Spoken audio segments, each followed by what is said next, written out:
This is Emlyn Palatti, and you are listening to White Station Theatre on the Air. Theatre on the Air would like to remind you to stay home, social distance, and wash your hands. Now, please enjoy White Station Theatre on the Air's performance of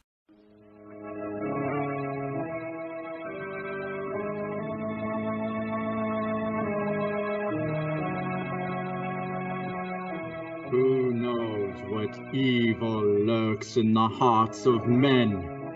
The Shadow knows!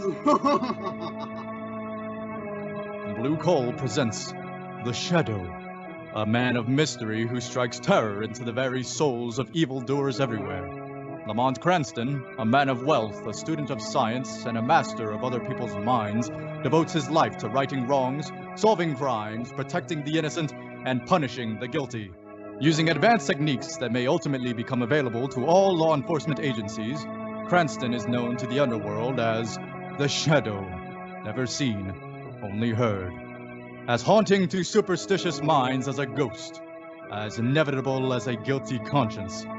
With his friend and constant companion, the lovely Margot Lane, The Shadow meets up with danger tonight when the ghost walks again.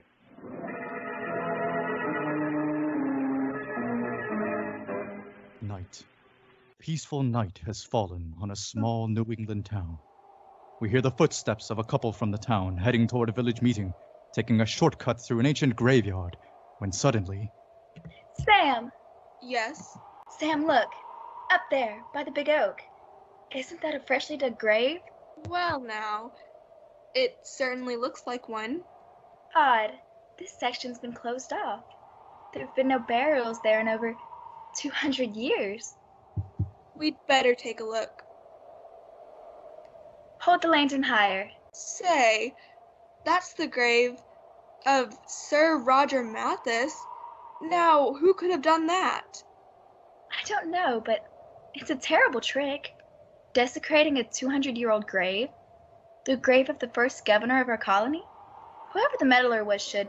No meddler has desecrated this grave. Who was that? Sam! Sam, look! Walking toward us. His clothes are covered with dust and so old. Knee breeches, powdered hat, Puritan wig. Sam, look at his face. It's like a death mask. It looks like the old pictures of Sir Roger. I am Sir Roger. I have returned from the dead. I have returned to save thee and thy village from its sinful ways. It can't be. It can't be. Silence! If either of thee utter word, I shall run thee through with a sword. What shall we do, Sam? Thou shalt do as I command. The will of Sir Roger Mathis is law. To break it means death. Death! Music, music, music. Quiet, quiet. Townspeople, gentlemen and ladies, the issue that brings us here tonight is this old meeting place. As you all know, it was erected in 1712 by the first governor of this colony, Sir Roger Mathis. And as you all also know, nothing has been disturbed within these walls since that day. The furniture, the paintings, even the ancient punishment stocks and torture presses are all in their original places.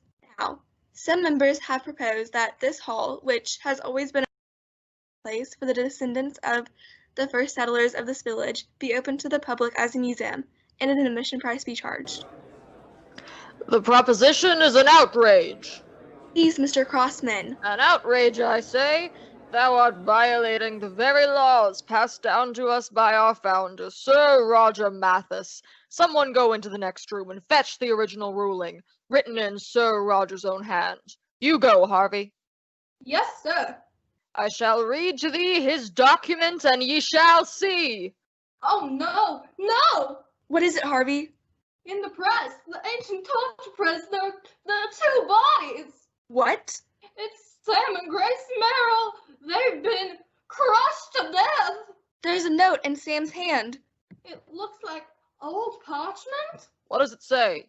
It's an ancient death warrant signed by Sir Roger Mathis. And that was the night the whole thing started, Mr. Scranston. Oh, that's so gruesome, Lamont. Indeed, Margot. Sheriff, have the state police uncovered anything? Nope, they're as baffled as we. That's why I sent for you. Has the ghost of Sir Roger been seen since? Yes, Miss Lane, many times. And there have been others that have died by his hand. How many? 3. 1 was found in the stocks. Another hanging from the tree that was used for just that purpose in the olden days. A 3rd was tied to the ancient ducking stool. We found him in the river, drowned. Each one was clutching a parchment death warrant. Have there been any clues at all? Anything that would link these crimes together? Well, everyone who died was in favor of opening the old meeting place to the public. I see. But that only strengthens people's belief in the ghost of Sir Roger. They see this as his vengeance for proposing such a move. Aside from the ghost of Sir Roger, who is opposed to the opening of the meeting place? Quite a few would vote that way. The leader of the faction is old Silas Crossman. Was he present that first night when the bodies were found? Yes. Yes, he was. But you can't suspect him, Mr. Scranston. Old Silas is one of our leading citizens. His family was one of the founders of the village. Tell me, Sheriff, this ghost of Sir Roger, just where and when has he been seen? He's always been seen in the old meeting hall, usually at the hour of midnight. Very well. Then we shall seek out the ghost of Sir Roger Mathis this very night.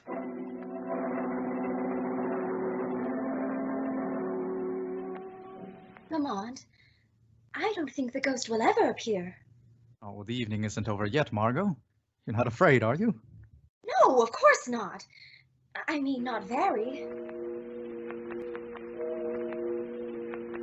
Listen. Midnight. The hour for the ghost to appear. Sir Roger! Sir Roger! If you are within the sound of my voice, I defy you to show yourself.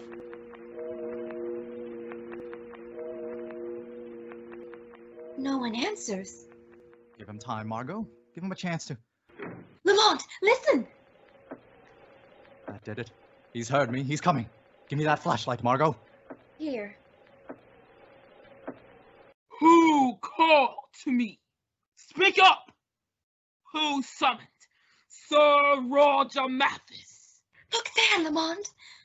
I did, Sir Roger. That face! It's not human! Why art thou here? We've heard a lot about you, Sir Roger. The fear you created in this village. Thou art fools! The fate of the others be thy fate as well. We have no fear. Come ahead. Begin your destruction.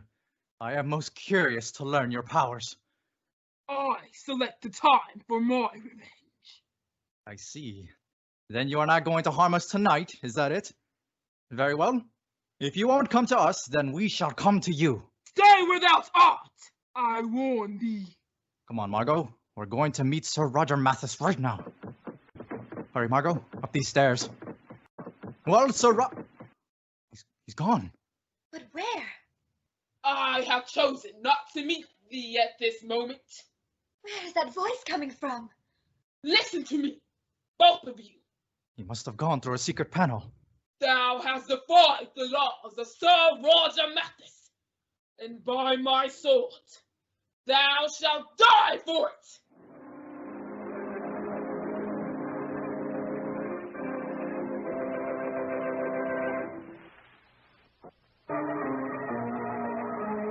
The next morning, Lamont Cranston and the lovely Margot Lane returned to the town meeting place to try to discover the origin of their mysterious visitor of the previous night. The hall certainly looks different in the daylight, hey, Margot? Sure does. Did you say anything to the sheriff about last night's encounter, Lamont? No, I thought it best not to mention it to anyone for the present. We do know now, though, that Sir Roger proved himself to be a very human ghost. Yes. But who he is and what his motives might be remain to be discovered. And how he got away. Yes, well, that's what we must find out right now. We're looking for a secret panel, I think. You start at this end, Margot, and I'll look down by the speaker's stand. If you find anything suspicious, call me. Well, this panel seems solid enough. No sign of any... Good morning. Oh! Sorry, I didn't mean to frighten you. Oh, it's all right. I just didn't hear you coming. I'm Edward Darrow. And I'm Lamont Cranston. And this is my companion, Margot Lane. The sheriff tells me you've been trying to track down our elusive ghost. I'll be relieved if you succeed. Why is that? Well, I'm more or less the leader of the group who wished to open this meeting hall to the public. And most of the rest of the group has met death at his hands. You feel you might be next? Yes, sir. Have there been any attempts on your life? Not yet, knock on wood. Although my uncle probably wishes there had been. Your uncle? Silas Crossman. He heads the opposition group. He's plenty sore at me. I see. So, have you discovered any clues to the killings yet? Not yet. We were just looking around in here, having heard of the ghost and knowing that all good ghosts use secret passageways and such. We hoped we might stumble upon one. Say, perhaps I can help you. How's that? Well, I'm to be in charge of the restoration work in this hall if it ever opens up to the public. And I have a sheaf of the original plan at home. Oh, could we see them? Sure. I can bring them back here by night. Oh, by the way, I trust no word of this will get back to Uncle Silas. He might, well... We shan't mention it to anyone. Thank you. Well, until tonight. Margot, I think it's time we investigated Mr. Silas Crossman. I'm going to pay a call on him right now as the Shadow.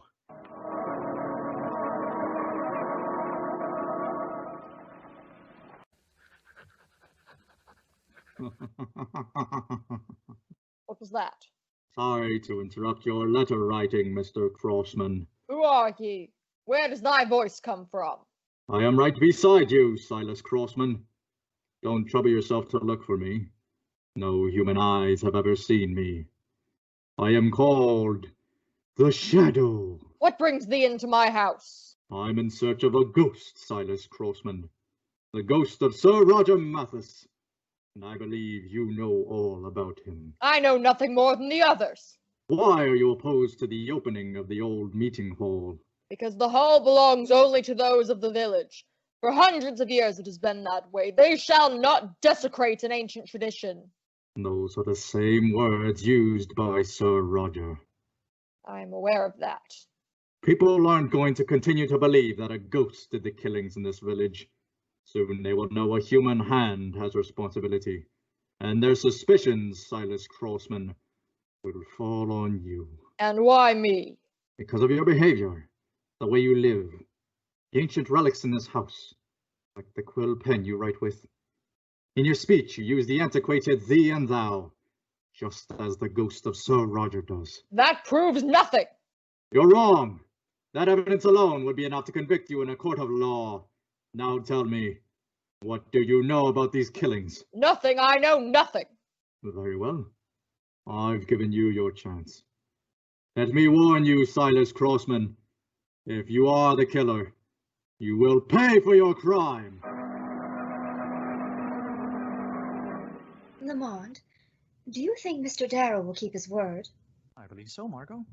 Good. I shouldn't like to spend many more nights in this eerie old hall. Well, if everything works out as... Listen! Could it be Sir Roger again? We'll soon find out. Hello there. Sorry I'm late. Oh, it's you, Mr. Darrow. You gave us quite a scare. Sorry. That seems to be a habit with me, doesn't it? Did you bring the plans? Yes, 2 sets. Here, take one. Thank you. I think we'd better go right to work. We can each start at one end of the wall, Mr. Darrow. Miss Lane, perhaps you can stay with me. You see, my eyesight is rather poor, and in this dim light, I'll go with you, Mr. Darrow. Thank you. Here are the plans, and here's my flashlight, Miss Lane. Call out to me if you find anything. We can start right here, Miss Lane. Do the plans indicate anything? Well, there does seem perhaps to be one thing that would be right about here. Mr. Darrow, look! This panel! It moves! Why, so it does. I'll see if I can get a hold of it. fair. Why, it's opening. We must call Lamont. Lamont! Shut up! If you're so anxious to meet Sir Roger, I'll take you to him. Lamont! Help! Margot! And you go!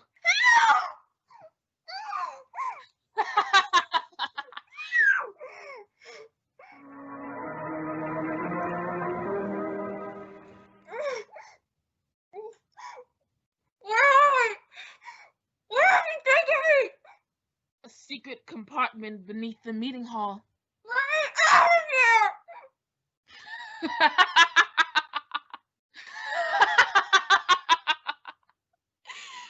Cry out louder if you wish. I'll even remove your gag. No one will hear. These walls were made especially thick to muffle sound. They had a purpose in building them that way in the olden days. What do you mean? This room was an ancient torture chamber. Look about you. See the press? The spike-studded pit. Excellent for entertaining, don't you think? That it was you who has been impersonating Sir Roger. Correct. But why did you bring me here? See the fire I have started in this forge? See the white-hot branding iron I placed in it? Why? Why are you doing this? In the days of the Puritans, they had a very satisfactory way for dealing with meddlers. They branded them upon the forehead. No! No! Soon, young lady, you shall feel the searing agony, that branding iron biting into your flesh. You're mad! You don't feel the pain too long, because I have another treat for you. The press. The torture press! Keep it away from me! Drop that iron, Mr. Darrow. Who was that? Release the girl. No! Let go of my arm! Let me finish my work! There. Your work is finished, Mr. Darrow. Who are you? I am the Shadow, and I'll put an end to your career of torture and murder. But why did you do it? Why did you kill those men? Because of my uncle, Silas Crossman. I hate him and all he stands for. But now I've had my revenge. He will be blamed. He will be held for the murders. And what makes you think that? Because none of us are leaving this building alive. Look out! He's tipping over the fire in the forge! Don't do that, Darrow! It's done now, Shadow. Look, the flames are already licking up the walls. This old hall is a timber box. It'll burn in no time. The fire is catching all over the room! What are you going to do now, Shadow? We're getting out of here. Go to that door at the end of the room, Margot. If we can get up the doors, we have a chance to escape. Hurry!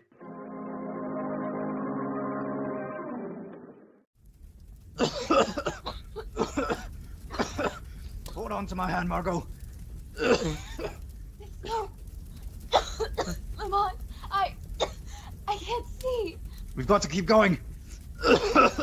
We should be near the door. Lamont, the smoke. Margot! I'll carry you.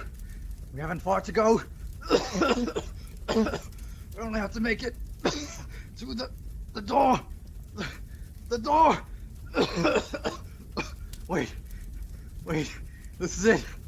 I found the door. Margot, we've made it.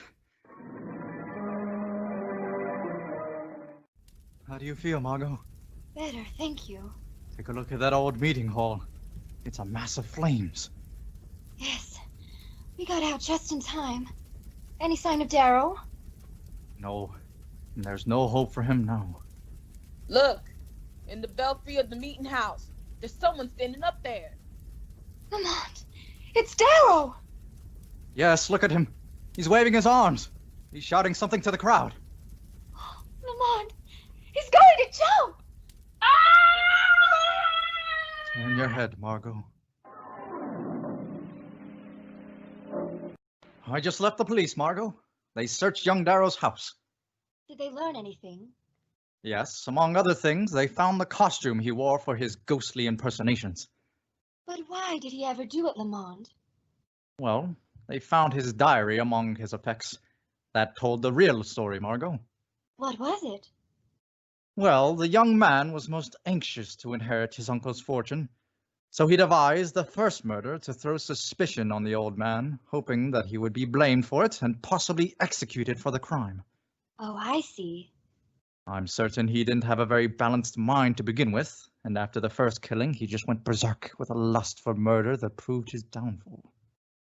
Well, that settles one thing, Lamond. What's that? The town will no longer be divided over the meeting hall, because there just isn't any more hall.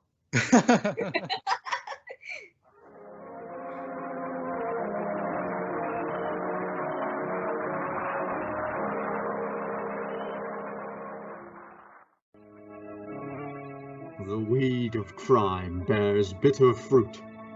Crime does not pay. The shadow knows!